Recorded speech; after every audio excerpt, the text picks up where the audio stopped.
নমস্কার, বিবেকচিত্র থেকে আবার চলে এলাম। আজকে আদ্যাপীঠের ইতিহাস, এটা হচ্ছে জনশ্রুতি অনুযায়ী দক্ষিণেশ্বর লাগোয়া এই বিখ্যাত কালী মন্দির নিয়ে রয়েছে অদ্ভুত সব ইতিহাস। বাংলাদেশের চট্টগ্রাম থেকে পশ্চিমবঙ্গের কলকাতায় কবিরাজি পড়তে এসেছিলেন অন্নদা ঠাকুর মহাশয়। কবিরাজি পাশ করার পর অনুশীলন করবেন বলে ঠিক করলেন। ঠিক এমনই সময় শ্রী শ্রী রামকৃষ্ণদেব তাকে বললেন, তোমার কবিরাজি ব্যবসা হবে না বাবু। অন্নদা ঠাকুরকে নির্দেশ দেন, ইডেন গার্ডেন্সের ঝিলে আদ্যা মা পড়ে আছেন, যাও ওখান থেকে মাকে উঠিয়ে নিয়ে এসে মাকে প্রতিষ্ঠা করো। অন্নদা ঠাকুর জলাশয়ে ডুব দিয়ে নিয়ে আসেন 18 ইঞ্চির আদ্যা মায়ের কোষ্ঠী পাথরের মূর্তি। সেদিন ছিল রামনবমী তিথি। রাতে মা তাকে স্বপ্ন দিয়ে বললেন, অন্নদা, কাল বিজয়া দশমী, তুমি আমায় গঙ্গায় বিসর্জন দিও। একথা শুনে অন্নদা ঠাকুর আঁতকে উঠে বলেন, আমি কি পুজো পাঠ করিনি বলে তুমি রাগ করে চলে যেতে চাইছো? মা তখন বললেন, না না, তা নয়, আমি শুধু শাস্ত্রবিহিত মতে পুজো পেতে চাই না। মা খেয়ে নাও, মা পড়ে নাও। এমন সহজ সরল ভাষায় যে ভক্ত নিজের দৈনন্দিন ব্যবহার্য বস্তু আমাকে নিবেদন করবে, সেটাই হবে আমার আসল পুজো। যদি কোনো ভক্ত আমার সামনে আদ্যা স্তোত্র পাঠ করে তাহলে আমি বিশেষ আনন্দিত হব।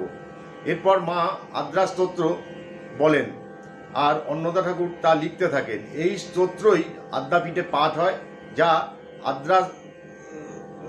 আদ্যা স্তোত্র নামে আমাদের কাছে পরিচিত হয়ে আছে। এই ঘটনার বছর চারেক পরে 1918 সালে ঝুলন পূর্ণিমা রাতে রামকৃষ্ণদেব অন্নদা ঠাকুরকে ঋষিকেশ যেতে বলেন এবং সেখানে মন্দির তৈরির আদেশ দেন। রামকৃষ্ণ পরমহংসদেব বলেছিলেন,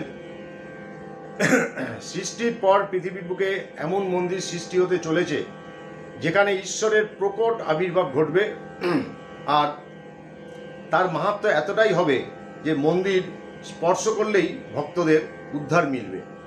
শ্রী শ্রী রামকৃষ্ণ পরমহংসদেবের শিষ্য অন্নদা ঠাকুরের হাত ধরেই দক্ষিণেশ্বরের অদূরেই সৃষ্টি হয় আদ্যাপীঠ মন্দির। এটি কোনো শক্তিপীঠ নয়।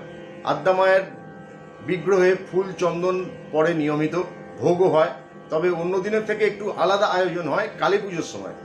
সেদিন মহাপুজোর আয়োজন হয় আদ্যাপীঠ মন্দিরে। আলোয় সেজে ওঠে গোটা আদ্যাপীঠ মন্দির। জনশ্রুতি অনুযায়ী কথা ছিল 12 বছরের মধ্যে মন্দির নির্মাণ সম্পূর্ণ করতে হবে, তাহলেই মন্দিরে সাধারণের প্রবেশ অবাধ থাকবে, কিন্তু তা হয়ে ওঠেনি। তাই নাট মন্দির থেকে দর্শন করতে হয় আদ্যা মাকে।